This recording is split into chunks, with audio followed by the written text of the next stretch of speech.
Bapak, Ibu, saudara-saudara yang dikasihi Tuhan, sebelum kita mendengarkan firman Tuhan, nats renungan untuk kita hari ini, marilah kita bersatu di dalam doa. Damai sejahtera Allah yang melampaui segala akal, itulah yang memelihara hati dan pikiran saudara-saudara di dalam Kristus Yesus Tuhan kita. Amin. Bapak, Ibu, saudara-saudara yang kekasih, firman Tuhan nats renungan untuk kita hari ini, Kamis tanggal 19 Desember 2024, sesuai dengan Almanak HKBP, tertulis dalam kitab Roma, pasal yang ke-12 ayat 12. Roma 12 ayat 12. Bersukacitalah dalam pengharapan, sabarlah dalam kesesakan, dan bertekunlah dalam doa. Bersukacitalah dalam pengharapan, sabarlah dalam kesesakan, dan bertekunlah dalam doa. Demikian firman Tuhan. Tetaplah bersukacita, sabar, dan tekun berdoa. Saudara-saudara yang kekasih, nats renungan kita hari ini menjelaskan tentang pentingnya bersukacita, sekalipun dalam pengharapan, bersabar meskipun mengalami kesesakan, dan bertekun senantiasa dalam doa. Artinya, sebagai orang Kristen, kita harus selalu bersukacita. Apapun yang Tuhan berikan dan lakukan untuk kita, bahkan ketika kita mendapatkan hambatan, kita juga harus selalu bersukacita. Juga diwajibkan bersabar jika menemui hambatan. Bahkan ketika menjumpai kesukaran, umat Kristen dianjurkan untuk tetap bersukacita dalam pengharapan. Sebab ia bukanlah orang yang tanpa Allah dan tanpa Kristus. Hidupnya selalu di bawah pengawasan Tuhan, sehingga pengharapan dan iman pun harus ia sertakan. Selain bersukacita, sabar dalam kesengsaraan juga harus menjadi prinsip hidup orang Kristen. Ia harus bisa sabar dalam menghadapi berbagai ujian dan cobaan hidup. Sebab Tuhan selalu bersamanya, maka tidak perlu ada kekhawatiran.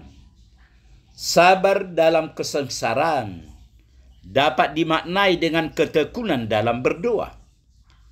Ini dapat membuatnya tinggal dalam kenikmatan akan Tuhan, tinggal dalam hadiratnya dan kehendaknya. Salah satu ciri hidup Kristen adalah unsur sukacita, karena iman kepada Allah dan berharap sepenuhnya pada apa yang akan dikerjakannya, sehingga sekalipun krisis hidup menekan, ia tidak khawatir, tidak sedih dan susah. Ia justru bergembira dalam iman kepada Tuhan. Hal ini berkaitan erat dengan dua aspek lainnya, yakni bersabar dalam kesusahan dan tetap bertekun dalam doa. Inilah aspek-aspek penting kehidupan orang Kristen dalam menghadapi berbagai kesukaran dan tantangan kehidupan. Sebab Tuhan mengizinkan kesulitan datang untuk membuat umatnya bergerak, tidak lembek, dan tahan menderita. Bisa jadi ketika seseorang diuji dengan kesusahan, dicoba dengan penderitaan, didera dengan malapetaka, ia menjadi lebih kuat dari sebelumnya. Sebaliknya, jika diuji dengan kenikmatan, kesenangan, dan kelimpahan, ia justru mudah terlena dan lupa akan hadirat Tuhan. Saat itulah seseorang hamba mudah jatuh dan menjauh darinya. Sejatinya segala masalah dan ujian hidup ada bukan untuk menjadikan seseorang jauh dari Tuhan, melainkan supaya ia lebih mengandalkan Tuhan dan bertekun dalam doa. Tuhan pasti membolanya, maka janganlah berputus asa dan tawar hati. Saudara-saudara kekasih, dengan demikian berangkat dari pemaparan di atas, maka lewat nats ini, Rasul Paulus ingin mengingatkan jemaat Roma dan kita bahwa ada 3 hal yang perlu dilakukan orang Kristen supaya bisa tetap setia melayani Tuhan meski menghadapi penganiayaan atau kesulitan lainnya. Yang pertama, bersukacitalah dalam pengharapan.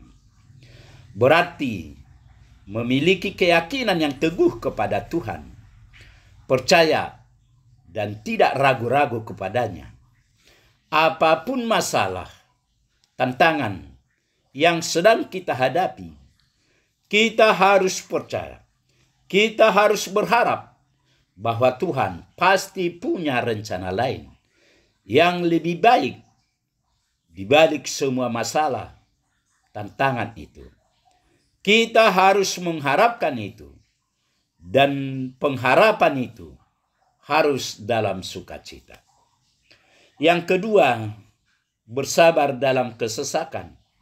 Berarti menerima bahwa di dunia ini kita akan mengalami kesengsaraan, tetapi kita harus menunggu dengan sabar bahwa di balik penderitaan ada yang jauh lebih baik.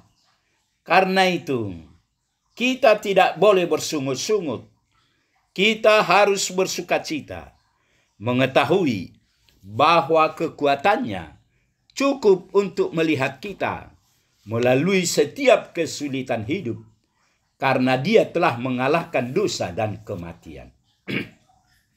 Yang ketiga, bertekun dalam doa. Bisa juga diartikan terus berdoa atau setia berdoa. Kehidupan Kristen yang normal itu identik dengan kehidupan yang bertekun dalam doa. Bertekun dalam doa tidak berarti bahwa berdoa kemudian menjadi satu-satunya kegiatan kita. Di samping itu, ada beberapa pola berdoa yang tidak layak disebut sebagai bertekun dalam doa. Misalnya, berdoa hanya pada saat krisis menghampiri hidup kita. Jelas tidak termasuk dalam pola bertekun dalam doa. Berdoa hanya pada waktu makan merupakan sebuah pola, tetapi apakah itu yang dimaksud oleh Rasul Paulus? Tentu tidak. Amin, marilah kita berdoa. Tuhan Allah Bapa di surga, terima kasih Tuhan atas kasih setia Tuhan. Pagi ini kami masih mendengarkan sebagian dari firman-Mu. Firman-Mu mengingatkan kami agar kami bersukacita dalam pengharapan, sabar dalam kesesakan, dan bertekun dalam doa. Berkatilah firman-Mu ini ya Tuhan. Berkati kami agar kami tetap bersukacita, memuji dan memuliakan nama-Mu. Terima kasih Tuhan, dalam Yesus kami berdoa. Amin.